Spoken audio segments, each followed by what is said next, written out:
Hi friends, சகாய் meal kitchen. கப்பையில் ஒரு டிஷ்ஷு செய்ய போகிறேன்.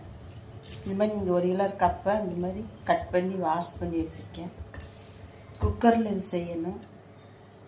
இது வந்து ஒரு அரை மூடி தேங்காய், 4 பச்சை மிளகு, 3 சின்ன வெங்காயம், அரை ஸ்பூன் ஜீரகம், அரை ஸ்பூன் மஞ்சத்தூள், 2 பூண்டு பல் இது போட்டு மிக்சியில் கொரன்னு அரைச்சி எடுக்கணும்.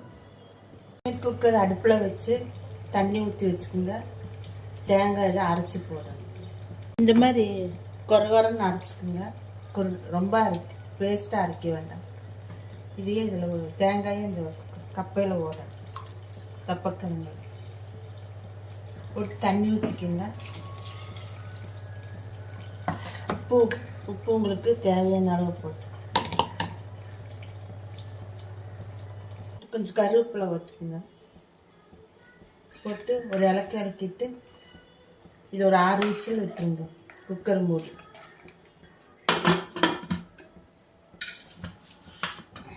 கப்பக்கிழங்கு ரெடி ஆயிடுச்சு.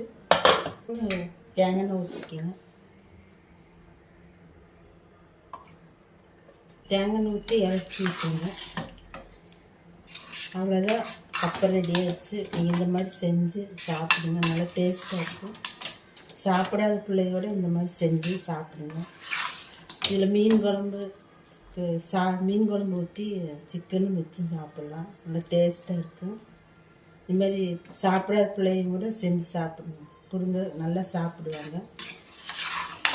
இதுமாதிரி செஞ்சு சாப்பிட்டு எனக்கு எப்படி இருக்குன்னு கமெண்ட் பண்ணுங்கள், லைக் பண்ணுங்கள், ஷேர் பண்ணுங்கள், சப்ஸ்கிரைப் பண்ணுங்கள் ஃப்ரெண்ட்ஸ். Okay friends, thank you.